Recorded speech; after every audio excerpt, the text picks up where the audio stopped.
want to have confidence, clarity, and control of your money going into retirement. So the purpose of a fiscal house, what is that? It builds a fiscal house, whether you believe it or not, right? Whether you understand it, that's a different thing. And so we've been meeting with a lot of clients lately, and people retiring, thinking about retiring at the end of the year.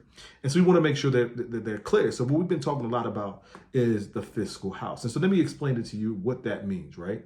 Just imagine a house, right? 3 elements to your house. You have your foundation, which many would say is the most important part, because without a foundation, you have no house, right? They say the bigger the foundation, the bigger the house can be, right? Well, they say that for buildings too, right? So you have your foundation, right? If you have a tornado, if a tornado comes, where do you go? You go as close to the foundation as you possibly can, or hurricane, you go to the close to the foundation as you possibly can, because that's the part of the house that's going to be least affected if something were to happen, right? So you have your foundation. Then you have your walls, right? Your walls is what insulates the house, right? Keeps everybody warm. It keeps things out of the house. You have your insulation, and what that is those are, and I'll get to what the vehicles are in a minute. I don't want to get into it, but then then you have your roof. The roof is the thing that covers the house, right? It has the most exposure though, has the most risk, because think about it. Part of the house that's changed the most is the roof, because you get hail damage, you get water damage, all type of damage that comes to the roof because it has the most exposure and it's protecting the home, right? So now let's talk about what each one of those layers mean. You have your foundation when it comes to money. What does this mean? So you have your foundation. Your foundation is where your money is protected. So just think foundation, protected money, right? This is money where you can't lose on it, right? No matter what happens, like last year, 2022, where the market went down, the market now, that money won't lose, right? Now, you don't want to have all your money there, because that money also is not going to grow a whole lot, but it's there. And if anything happens, this money is right here, right? Nobody wants to lose 20-30% of their money like in 2008, or all of their money.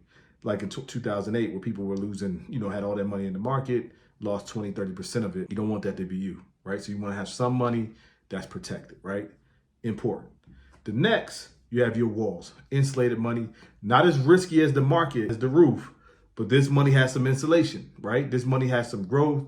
With this money, you want to be thinking about how to outpace inflation. You have some protection, but you definitely want to be above the 3.27% average that inflation has, right? And so there's investments that will get you above that, but also not super risky, right? And so then that's where you have your insulation. Then you have your roof, right? Your roof is risky stocks, and it's fine to have them. You want to have, especially if you're younger, you want to be taking risk with the market, because the returns on like the S&P index funds, right? Within the S&P index funds, you have different stocks that you can individually invest in. I'm a big fan of index funds, but you can invest in different stocks, right? But these are high risk investments, but they have high yields, and that's why people do it, and that's why you should do some, especially if you're younger, because you want to take risks. Not saying stocks or index funds, you choose that to your liking, but those are things that exist in index fund, mutual funds, index, or in that roof. And you want to have money that's invested that way, right? And so you want to have 3 layers. You want to have money that's protected, that's the foundation. You want to have money that's the walls, insulation.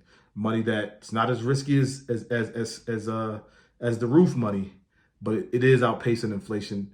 So it has some protection. It's outpacing inflation, and that's that insulation. And then you have your roof, which is very risky stocks. And that's fine to have, right? And so you want to make sure you're building your financial house in order. Now, the closer you get to retirement, the more you want to be putting into that foundation, right? And so, what that number is for you, we could talk about it, but the closer you get to retirement, you want to be putting more towards that foundation, because at the end of the day, once you go over into retirement, especially if you're a federal employee, for the most, you're unemployed at that point, right? You've unemployed yourself, which is a great thing, but you want to make sure you have money, because at that point, no new income is coming in. Only income that's coming in is the money that you've put aside.